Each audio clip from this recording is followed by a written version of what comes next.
Oke, Bismillahirrahmanirrahim. Assalamualaikum warahmatullahi wabarakatuh. Waalaikumsalam warahmatullahi wabarakatuh. Waalaikumsalam warahmatullahi wabarakatuh. Selamat siang teman-teman semua dan salam sejahtera untuk kita semua. Pertama-tama, puji syukur kita ucapkan kepada Allah Subhanahu wa taala yang selalu memberikan rahmat serta hidayahnya dan juga kesehatan kepada kita semua sehingga sampai saat sekarang ini kita selalu diberikan kesehatan dan kekuatan dalam menjalankan kegiatan sehari-hari. Dan selawat beriringan salam kita ucapkan kepada Nabi Muhammad SAW. Pada hari ini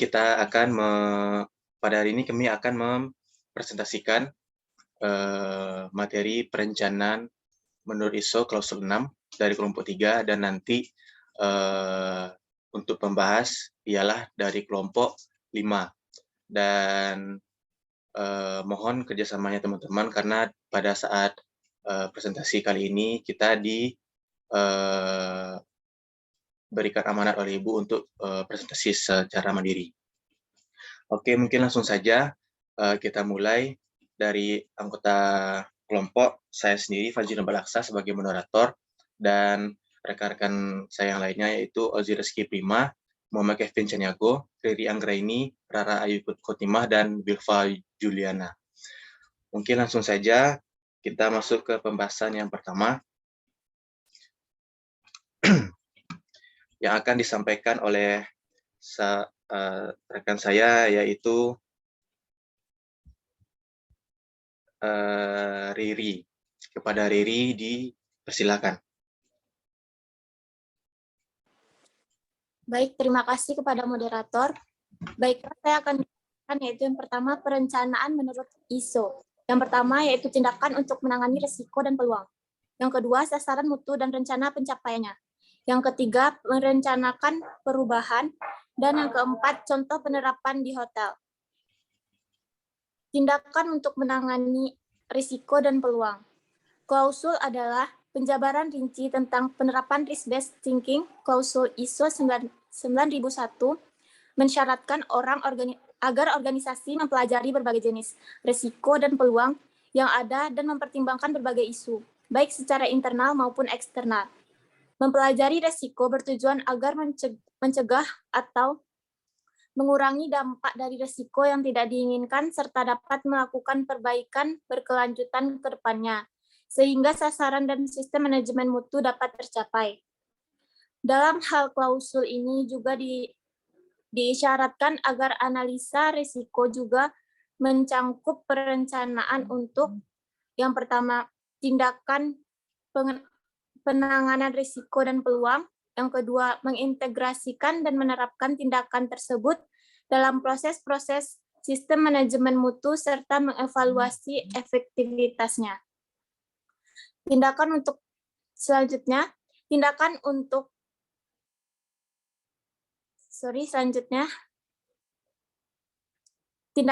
menangani risiko dan peluang harus profesional dengan dampak potensial terhadap kesesuaian produk dan layanan. Ini bisa diartikan sebagaimana bila dampak potensialnya besar, tindakannya perlu juga besar dan sebaliknya. ISO 9001-2015 juga memberi penjelasan bahwa organisasi dapat memilih pengelolaan risiko sesuai dengan kondisi dan situasi yang ada. Bisa saja organisasi menghindari risiko dan melakukan upaya untuk memperkecil kemungkinan munculnya sebuah risiko, melimpahkan risiko atau membiarkan risiko tersebut bila tindakan lain tidak memungkinkan. Ini sesuai dengan manajemen risiko pada umumnya.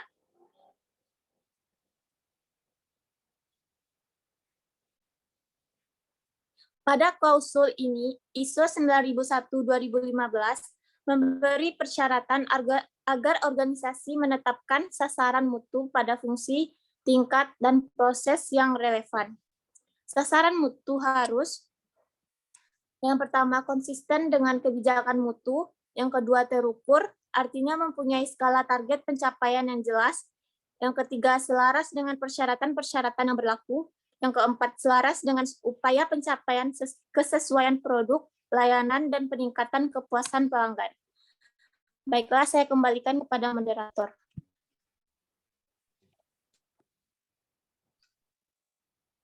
Terima kasih kepada rekan kami Riri Anggraini. Untuk poin selanjutnya akan disampaikan oleh Rara Ayu Kotima. Pada Rara, dipersilakan. Baiklah, di sini saya akan melanjutkan materi dari Riri tadi. Secara rinci, ISO 2015 juga mensyaratkan agar sasaran mutu tidak hanya ditetapkan, tetapi juga direncanakan bagaimana untuk mencapainya. Yaitu yang pertama ada tindakan apa yang harus dilakukan, yang kedua siapa yang melakukan, yang ketiga apa yang diperlukan, yang keempat kapan tindakan harus diselesaikan, dan yang kelima ada bagaimana hasilnya dievaluasi. Organisasi harus menetapkan sasaran mutu pada fungsi, tingkat, dan proses yang diperlukan untuk sistem manajemen mutu. Sasaran mutu harus yang pertama ada konsisten dengan kebijakan mutu, lalu dapat diukur. Yang ketiga ada memperhitungkan persyaratan yang berlaku. Yang keempat relevan untuk kesesuaian produk dan layanan dan untuk peningkatan kepuasan pelanggan. Lalu selanjutnya ada dipantau, lalu dikomunikasikan, dan selanjutnya selalu diperbarui sesuai keperluan. Dan yang terakhir, organisasi harus memelihara informasi terdokumentasi pada sasaran mutu. Ketika merencanakan bagaimana mencapai sasaran mutu, organisasi harus menetapkan yang pertama apa yang akan dilakukan, lalu yang kedua ada sumber daya yang akan dibutuhkan, yang ketiga siapa yang bertanggung jawab, yang keempat kapan akan selesai, dan yang kelima bagaimana hasil akan dievaluasi. Baiklah, saya kembalikan kepada moderator.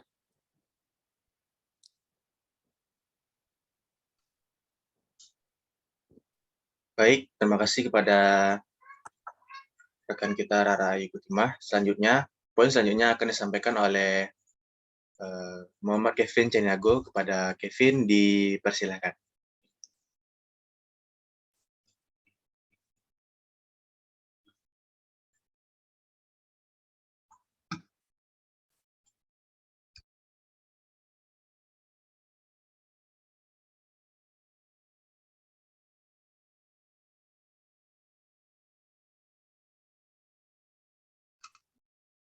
Mute kan, Pin? Unmute, Pin. Maaf ya semuanya. Selanjutnya adalah pada klausul ini ISO 9001 pada tahun 2015 mensyaratkan bahwa bila dianggap untuk merubah sistem manajemen mutu, maka perubahan harus dilakukan secara terencana dan sistematik. Dan dalam perencanaan perubahan tersebut, organisasi harus mempertimbangkan beberapa aspek seperti tujuan perubahan dan implikasi potensialnya. Yang kedua adalah integrasi sistem manajemen mutu dalam arti harus tetap terjaga. Misalnya, perubahan suatu aturan tidak bertentangan dengan aturan yang sudah ada. Yang ketiga adalah ketersediaan sumber daya.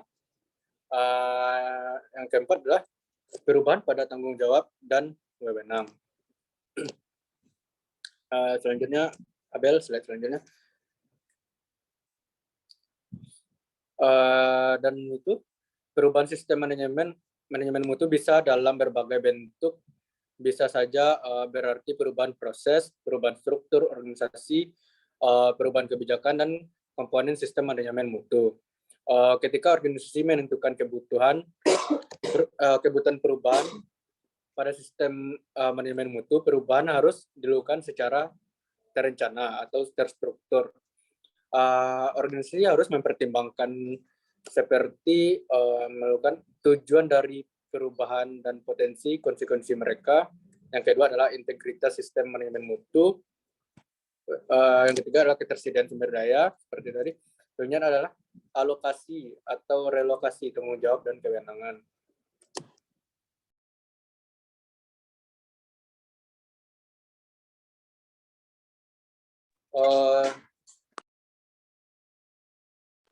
Oh, baiklah, saya kembalikan kepada Abel.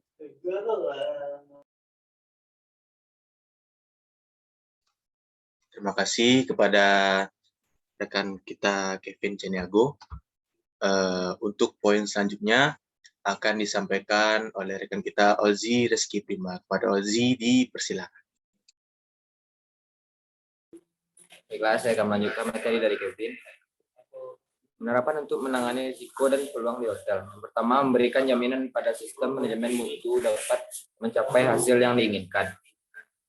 Kedua, mencegah dan mengurangi risiko yang tidak diinginkan seperti potensi terjadinya kondisi lingkungan eksternal yang dapat mempengaruhi organisasi. Yang ketiga, mencapai dan melakukan perbaikan terus-menerus. Secara prinsipnya, penerapan risiko dan peluang ini pada dasarnya digunakan untuk mengatasi masalah-masalah yang bersumber dari aspek penting, kewajiban, kepatuhan, dan isu-isu yang terkait dengan lingkungan dan outputnya, yaitu activity plan atau rencana tindakan untuk mengatasi risiko dan peluang tersebut. Slide selanjutnya.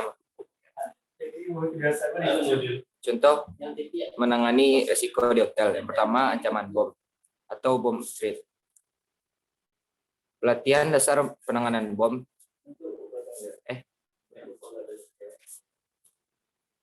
Yang kedua, pemeriksaan tamu dan pekerjaan hotel. Yang ketiga, pemeriksaan latar belakang oleh pihak usaha hotel terhadap pekerja hotel tetap dan tidak tetap.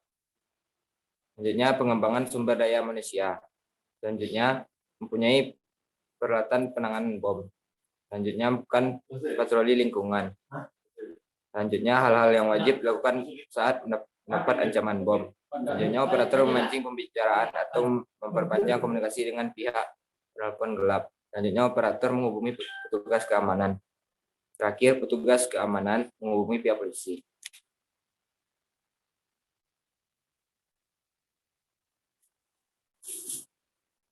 Selanjutnya, contoh menangani risiko di hotel.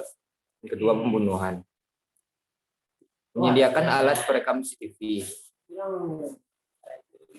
Yang kedua, petugas keamanan melakukan patroli. Yang ketiga, petugas hotel atau bellboy mengenali tamu dan kamar. Yang keempat, membuat kunci akses di setiap lift atau kamar. Untuk yang ketiga, yaitu perampokan. Pekerja hotel dilarang memberikan informasi tentang tamu kepada yang tidak berkepentingan. Yang kedua, kamar wajib selalu tertutup walaupun sedang dibersihkan. Yang ketiga, barang-barang berharga milik tamu wajib selalu disimpan di kotak pengaman atau safety deposit box. Contoh yang keempat yaitu keracunan makanan atau food poisoning. Sistem pertama masuk, pertama keluar, first in first out system. Yang kedua, masa kadaluarsa. Yang ketiga, bahan baku. Yang keempat, sistem penyimpanan. Yang kelima, penanganan persiapan. Selanjutnya, yang terakhir, penyajian dengan aman.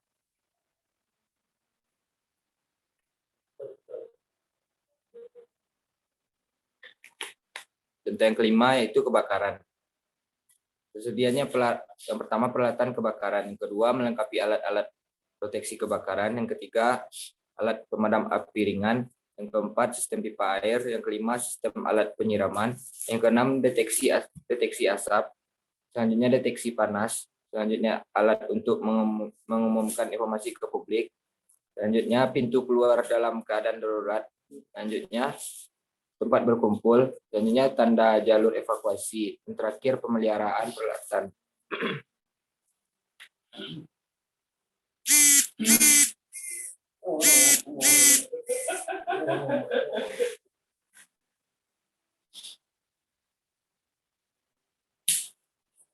Usaha hotel wajib yang pertama melakukan pemeriksaan kepada pegawai yang berkaitan. Yang kedua, melakukan pemeriksaan lokasi. Selanjutnya, membentuk dan menjaga zona atau area terlarang untuk umum. Selanjutnya, menyediakan seluruh informasi yang berkaitan dengan pegawai. Selanjutnya, memasang dan menguji pengaman dan perlengkapan komunikasi. Selanjutnya, merancang posko pusat. Terakhir, melakukan pemeriksaan akhir.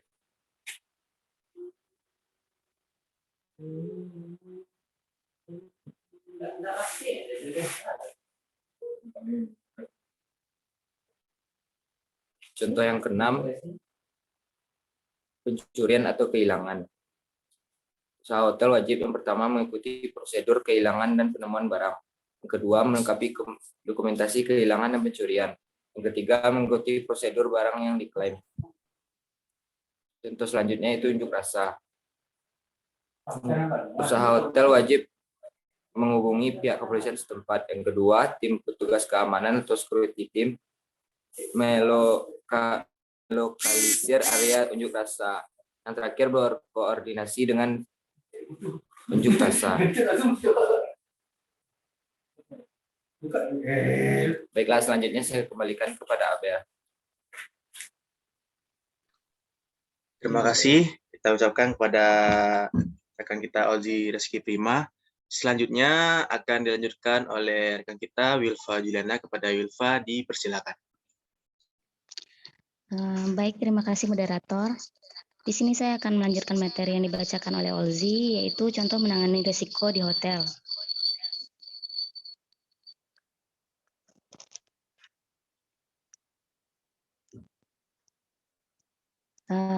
Yang ke-8, gempa bumi. Usaha hotel wajib menetapkan aturan tentang yang pertama saat gempa, yaitu dengan cara diam di ruangan, lindungi kepala, berlindung di bawah meja, dan jauhi dari kaca. Kemudian setelah gempa, evakuasi seluruh tamu dan karyawan, pemeriksaan keadaan gedung, kemudian mengizinkan tamu dan karyawan kembali masuk apabila dinyatakan aman. Risiko di hotel yang selanjutnya yaitu bencana banjir. Usaha hotel wajib yang pertama menyediakan pompa pengisap, yang kedua membersihkan area banjir, kemudian menyediakan pasir-pasir dalam karung. Karena setiap pembangunan hotel atau di setiap industri perhotelan harus memikirkan bagaimana lokasi, keadaan, dan risiko untuk kedepannya. Maka peluang yang dapat dilakukan adalah dengan mengetahui antisipasi atau cara pencegahannya, sehingga tidak menimbulkan kerugian dalam jumlah banyak, melindungi nama industri, dan melindungi seluruh pekerja yang bertugas. Terima kasih, saya kembalikan kepada moderator.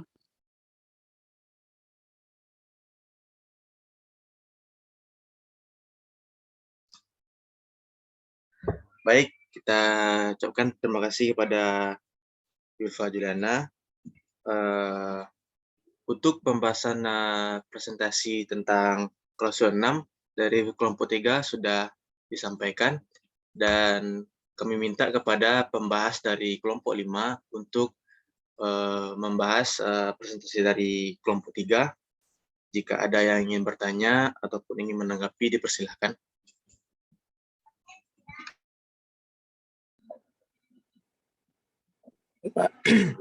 Baik Pak, saya mau tanya Pak. Baik, Assalamualaikum warahmatullahi wabarakatuh. Waalaikumsalam warahmatullahi wabarakatuh. Warahmatullahi wabarakatuh. Mungkin saya ingin bertanya tentang risiko dan peluang. Tadi kan sudah dijelaskan tentang contoh-contoh risiko yang ada di hotel. Dan pertanyaan saya adalah, apakah contoh lain dari risiko dan peluang terhadap industri perhotelan? Terima kasih.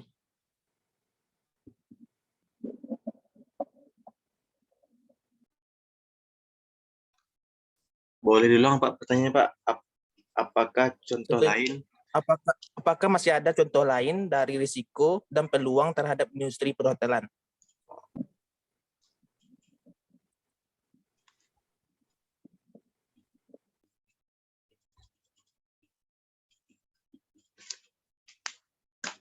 Oke, terima kasih kepada Kevin yang sudah bertanya. Adakah dari rekan-rekan dari kelompok 5 yang lainnya yang ingin bertanya ataupun ingin menambahkan dan juga ingin menanggapi? Saya moderator. Izin moderator. Silakan pada Bagas. Saudaraku. Assalamualaikum warahmatullahi wabarakatuh. Baik, dalam pertanyaan saya, dalam analisis risiko juga mencangkup perencanaan antara lain untuk mengintegrasikan dan menerapkan tindakan dalam proses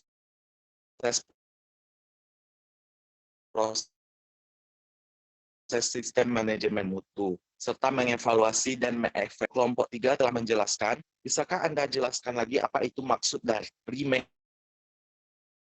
mengevaluasi efektivitasnya? Boleh saya ulangi lagi, moderator? Boleh Bagas, soalnya sinyalnya rusak nih. Jauh tower ini.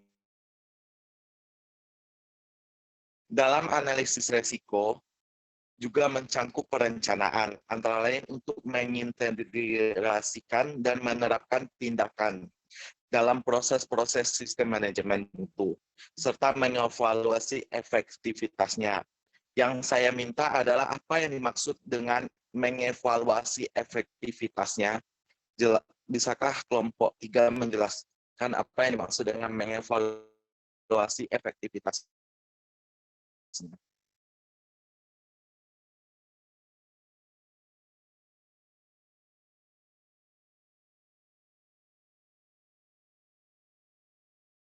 Terima kasih kepada Bagas yang sudah bertanya. Adakah pertanyaan satu lagi dari kelompok Saya 5? Silakan kepada Gibi. baik, terima kasih moderator. Perkenalkan, nama saya Gibi Romuald Simanjuntak. Saya ingin menanggapi sekaligus ingin bertanya kepada kelompok penyaji. Nah, pada materi yang slide kedua, dinyatakan bahwa bisa saja organisasi menghindari resiko dan melakukan upaya untuk memperkecil kemungkinan munculnya sebuah resiko, melimpahkan resiko atau membiarkan resiko tersebut bila tindakan lain tidak memungkinkan. Nah, kita tahu bahwasanya kalau setiap ada permasalahan, sebaiknya langsung dicari cara penyelesaiannya. Dan saya bingung di materi melimpahkan resiko atau membiarkan resiko tersebut bila tindakan lain tidak memungkinkan. Kalau memang menurut kelompok penyaji seperti itu, boleh nggak dikasih ke kami contoh masalah apa yang layak untuk dibiarkan bila tidak ada tindakan lain yang memungkinkan untuk menyelesaikannya. Terima kasih.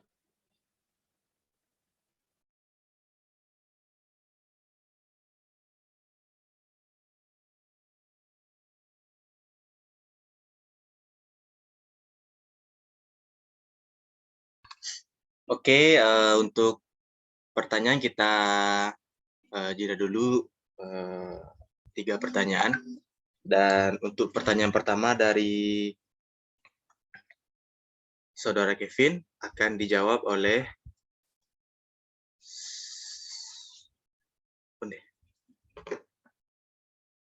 apakah Saudara Riri sudah bisa menjawab pertanyaan dari Kevin?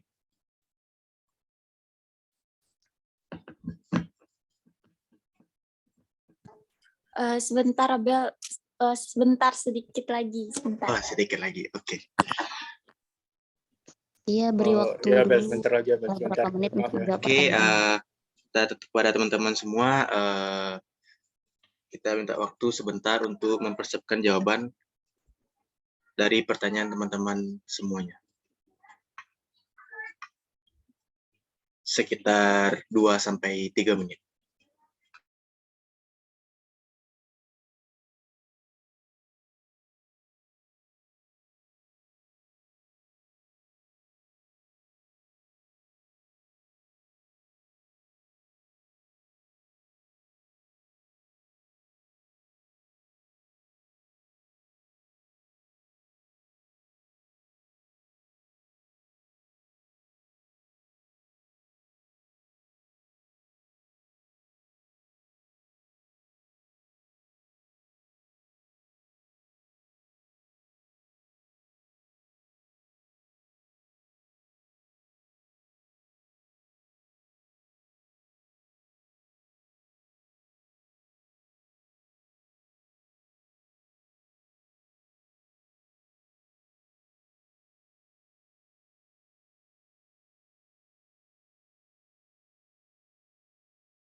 Oke, untuk pertanyaan dari teman kita Kevin Renda Muda akan dijawab oleh rekan kelompok kami yaitu Riri Anggraini. Pada Riri dipersilakan.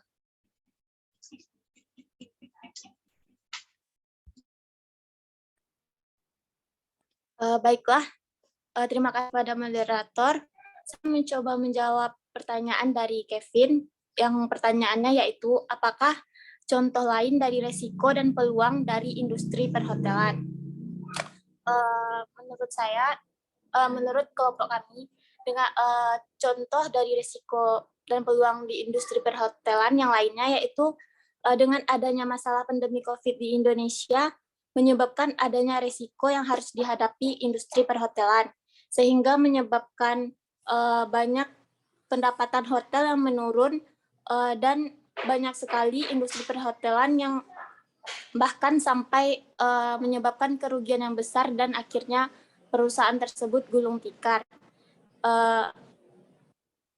Untuk itu, menanggapi risiko tersebut, hotel melakukan perencanaan yang diiringi dengan banyak pertimbangan seperti dari awal masuk hotel, para tamu harus mengikuti protokol kesehatan yang sangat ketat. Dan untuk hotel tersebut juga mewajibkan para tamu memakai masker apabila ingin memasuki hotel. Dan hotel juga menyediakan hand sanitizer di pintu masuk hotel.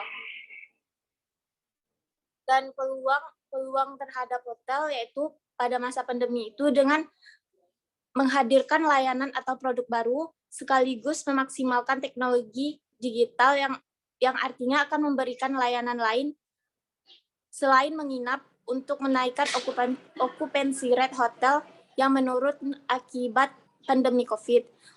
Contoh lainnya seperti bekerja sama dengan wedding organizer dan memberikan paket-paket murah ke tamu untuk dapat menginap di hotel. Baiklah, sekian dari jawaban saya. Kembalikan kepada moderator. Terima kasih kepada Riri Anggraini sudah menjawab pertanyaan dari Kevin. Untuk saudara Kevin, apakah ingin menanggapi jawaban dari Riri atau sudah bisa menerima jawaban dari Riri? Saya sudah mengerti, Pak. Pak, saya bertanya sedikit lagi, Pak. Untuk per kelompok itu harus berapa pertanyaan, Pak? Biasanya berapa, Pak? Biasanya 3 kalau nggak salah, Pak. 3 udah cukup. Untuk kelompok saya cuma 2. Untuk kelompok saya masih 2, Pak. Masih ada 1 lagi berarti. Oh, good. Nanti kita buka 1 lagi ya, Pak. Ya. Soalnya Bagas kan buat saya, Pak. Ya. Oke, terima kasih Pak Kevin.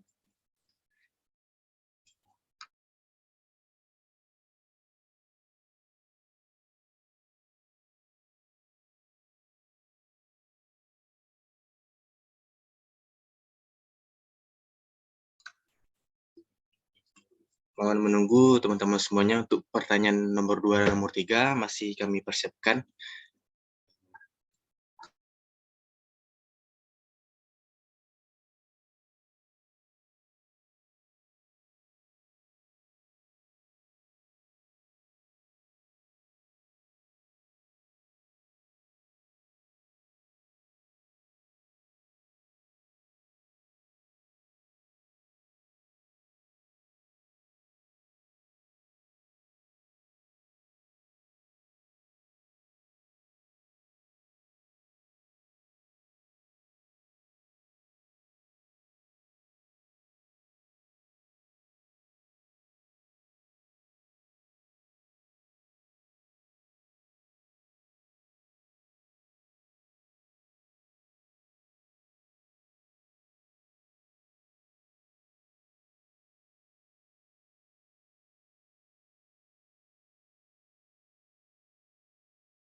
Oke, agar tidak bosan ya, kita buka aja ya satu pertanyaan lagi dari kelompok 5.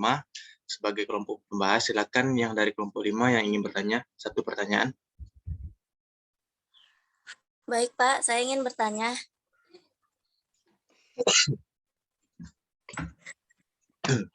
Silakan, Winka.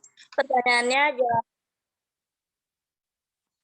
jelaskan merencanakan perubahan dalam perencanaan klausul ISO 9001-2015. Boleh diulangi-ulangi, Winka? Iya, sebentar ya.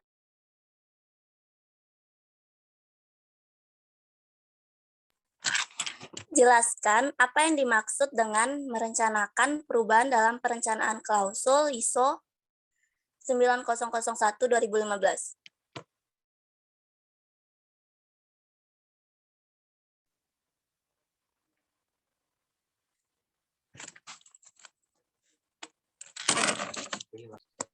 Oke, terima kasih kepada Winka. Untuk sesi pertanyaan sudah kita tutup ya, cukup 4 pertanyaan. Dan kami masih mempersiapkan jawaban dari pertanyaan nomor 2, 3, dan 4. Mohon menunggu teman-teman.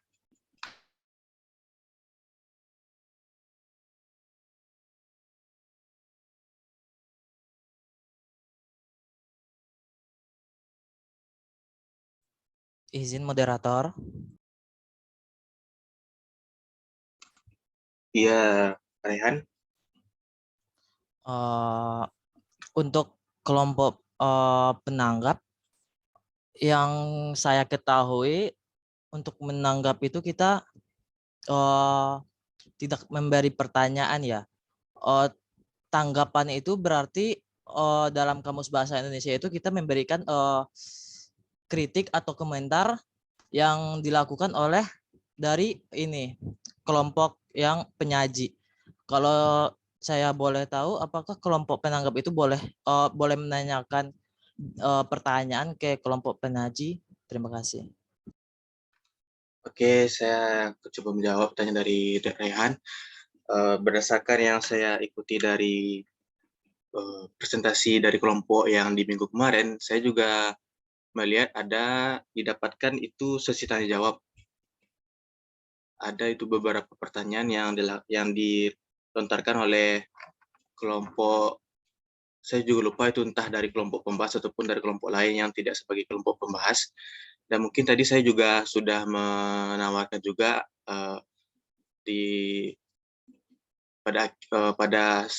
setelah rekan saya terakhir memberikan pembahasan, apakah ada yang ingin menanggapi atau membahas ataupun ingin menambahkan dan juga ingin bertanya. Saya menawarkan ada 3 poin di sana. Mungkin ketiga poin itu fair-fair saja kita bahas di dalam Zoom kali ini.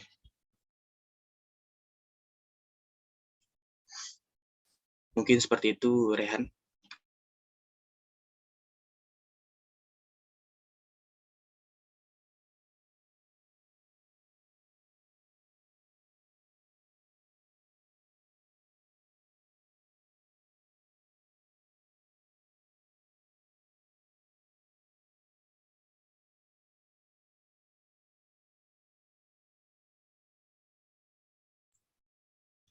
Oke, baik moderator, terima kasih. Berarti untuk sesi pertanyaannya, kalau untuk kelompok penanggap berarti kalau bisa diambil 4, dari kelompok penanggap 3, atau dari kelompok lain 1, itu sah-sah aja ya moderator.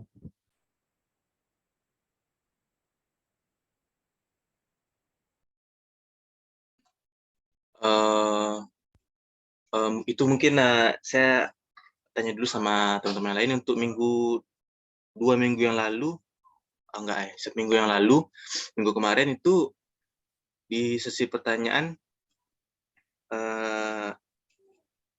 ada berapa pertanyaan yang dibuka pada minggu kemarin, di hari minggu kemarin. Moderator, izin membantu menjawab moderator. Iya, Bagas. Dalam jalannya diskusi, pertanyaan, tanggapan itu dijalankan semuanya oleh moderator. jalannya sebuah diskusi diarahkan oleh moderator. Jadi semua perjalanan diskusi tergantung dengan arahan moderator. Itu dalam bahasa Indonesia. Juga dalam pembelajaran bahasa Indonesia juga seperti itu. Terima kasih moderator. Mungkin terima kasih kepada Bagas. Terima kasih, Bagas. Yang disampaikan Bagas juga sudah saya lakukan dari sebelumnya ya. Saya sudah menawarkan 3 poin itu, apakah ada yang ingin menambahkan atau menanggapi ataupun yang ingin bertanya. Dan dari yang saya tawari di awal, rata-rata teman-teman semuanya adalah bertanya. Dan maka dari itu pertanyaan saya kunci dari 3 dari kelompok pembahas dan 1 dari luar kelompok pembahas. Mungkin seperti itu. Baik moderator, terima kasih. Sudah paham.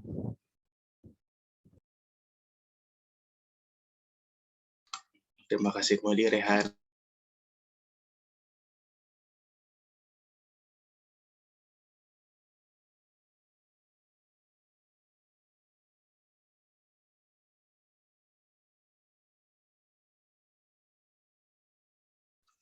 Untuk pertanyaan Wingka, mungkin boleh diketik di kolom chat, soalnya tadi kepanjangan dan speak-nya terlalu kencang.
Oke, untuk pertanyaan dari Gaby,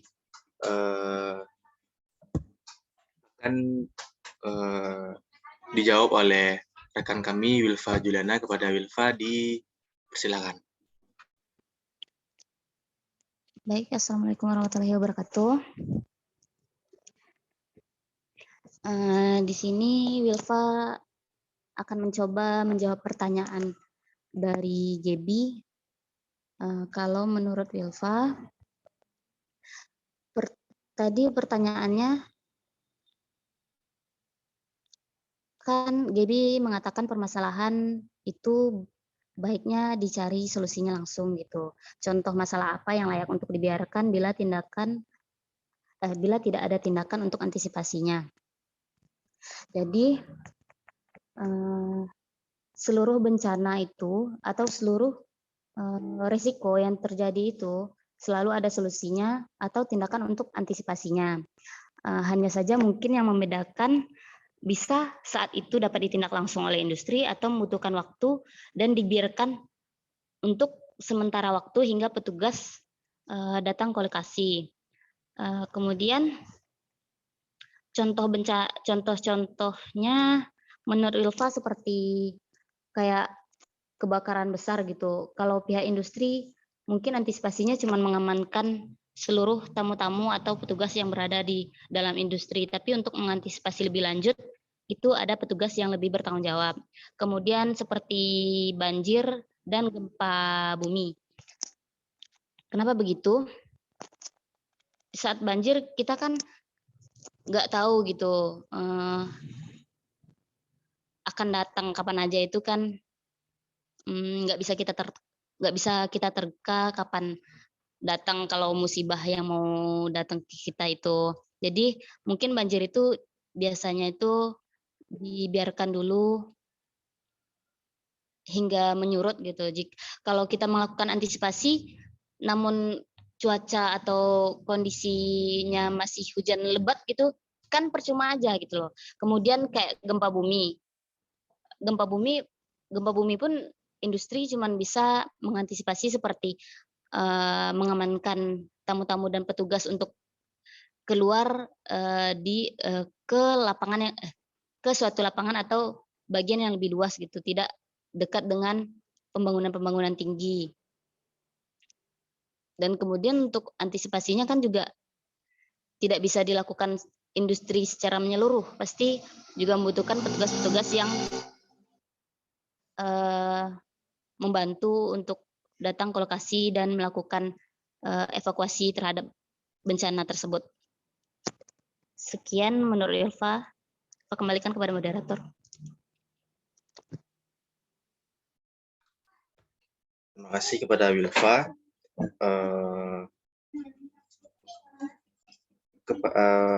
Untuk Gaby, apakah ingin menanggapi jawaban dari Wilfa atau sudah bisa menerima jawaban dari Wilfa? Baik, untuk jawabannya sangat jelas. Terima kasih, Wilfa. Baik, terima kasih, Gaby.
Baik, pertanyaan selanjutnya dari Saudara Bagas akan dijawab oleh rekan kita Wilfa Juliana. Pada Wilfa dipersilakan.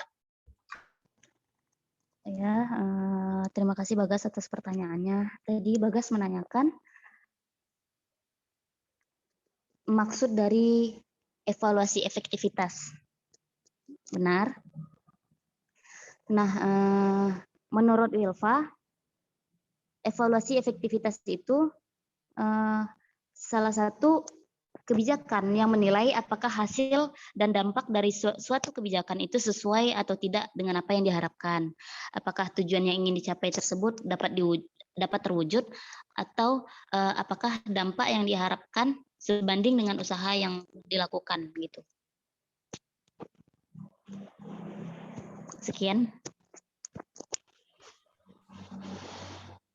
Oke, terima kasih kepada Wilfa untuk jawaban dari Wilfa. Apakah ada tanggapan dari Saudara Bagas atau sudah bisa menerima pertanyaan dari jawaban dari Wilfa? Terima kasih moderator, saya sudah mengerti. Terima kasih kepada Bagas. Tinggal satu lagi pertanyaannya dari Saudari Wilfa, teman kita Wilfa Winka ya.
Untuk pertanyaan terakhir dari Saudari Winka akan dijawab oleh rekan kita Riri Anggraini. Kepada Riri dipersilakan.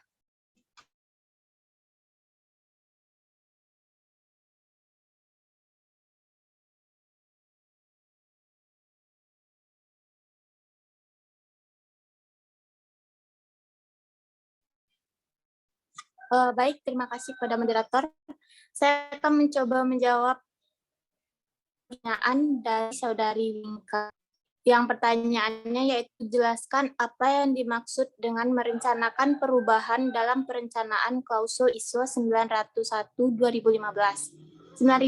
maaf. Baiklah, saya akan mencoba menjawab.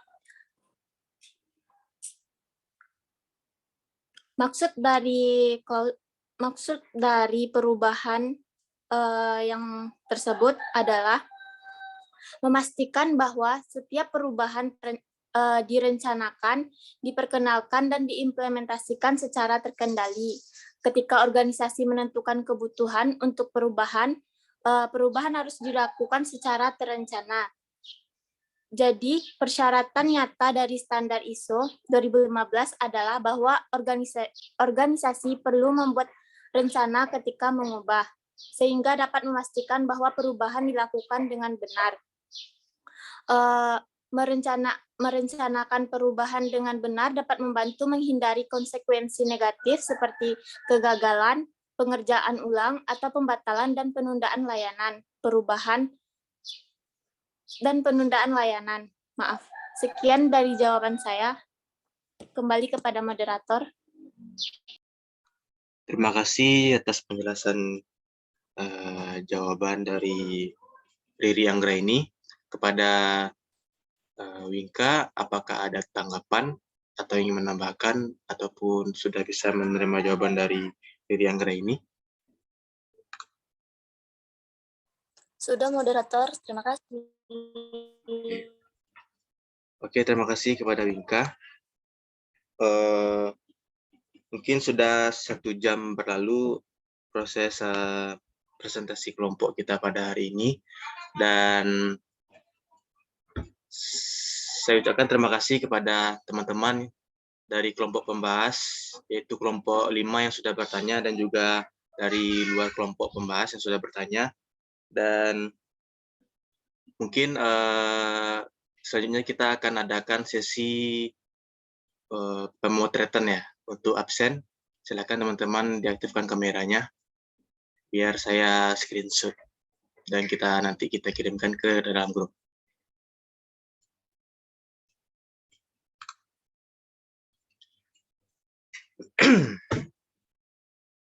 Ada 2 slide ya.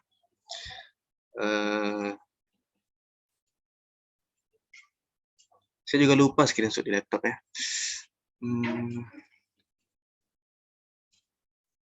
Batas dulu ya. Oke, ya kita mulai ya. 1, 2, 3. Slide kedua.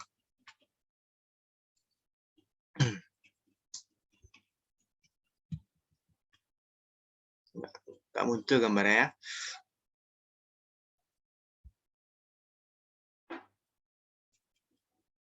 Satu, 2, 3. Oke, terima kasih kepada teman-teman semua yang sudah berkesempatan hadir, dan terima kasih juga sudah mengikuti proses presentasi kelompok ini dari awal sampai akhir, dan terima kasih juga kepada Ibu Dwi Pratiwi Wulandari SST Par-Empar. Saya sebagai moderator mohon maaf jika ada kesalahan. Saya akhiri. Wassalamualaikum warahmatullahi wabarakatuh. Waalaikumsalam. Waalaikumsalam.